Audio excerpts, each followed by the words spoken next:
안녕하십니까. 연세대학교 양준모입니다. 오늘은 제6장 학교교육 무엇이 문제인가를 설명드리겠습니다. 교육은 언제 어디서나 중요한 문제입니다. 프리드먼은 교육은 항상 미국의 꿈의 주요한 요소였다고 단정합니다. 청교도들이 거주하던 뉴잉글랜드 지역에서는 학교가 교회의 부소학교로 시작됐습니다.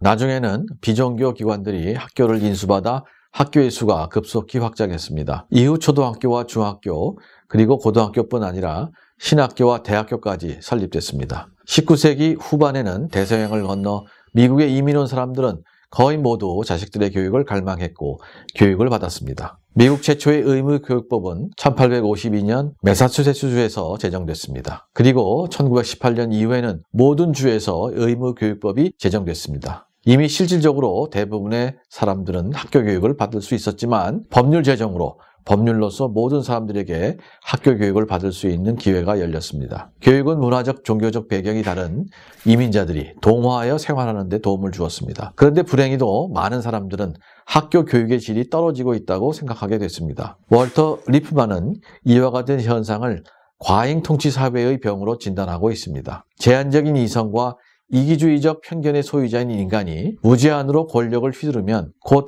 억압적이고 반동적이 되며 부패하게 된다고 합니다. 따라서 지도자들의 권력을 제한해야 한다고 생각합니다. 과거에는 학부모가 자녀들이 다니는 학교를 선택하고 비용을 부담하는 직접적인 방법이었으나 이제는 전문 교육자가 모든 것을 결정하고 학부모가 영향을 미칠 수 있는 방법은 사라졌습니다. 과잉 통치 사회의 병은 학교의 관료가 강화되면서 점점 악화했습니다. 초중등 교육의 문제를 살펴보겠습니다. 1836년에만 해도 5세에서 16세까지의 아동 대부분이 공립학교나 사립학교에 다니고 있었습니다. 1840년부터는 무상교육으로 전환하자는 운동이 전개됐습니다. 미국의 학교 교육의 아버지로 불리는 호로스 맨은 1837년 매사추세츠주 교육위원회의 초대위원장으로 부임하면서 정부가 재정을 부담하여 전문 교육자가 관리하는 학교 제도를 실현하기 위한 운동을 전개했습니다. 19세기 중반부터 맨이 주장하는 바와 같은 제도가 완성되면서 이후 많은 학생들은 공립학교에 다니고 극소수만이 교회가 운영하는 사립학교에 다녔습니다. 자유시장의 바다에서 사회주의 섬이 출현한 삶이 됐습니다. 공립학교 제도는 관료화되었습니다. 투입은 분명히 늘었지만 학생들의 성적은 떨어지고 있었습니다. 교사나 행정요원 그리고 노조는 학부모와 학생들과는 다른 이해관계를 가지고 있었습니다. 이들은 학부모의 영향력을 감소시키고 자신들의 이해를 강화합니다.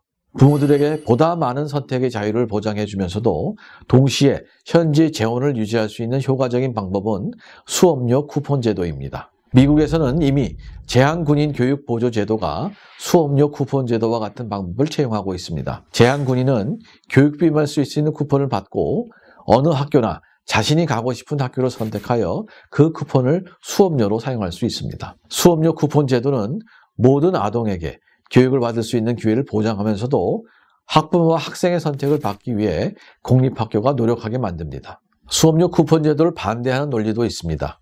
공립학교에 위협을 줄 수 있다는 논리입니다.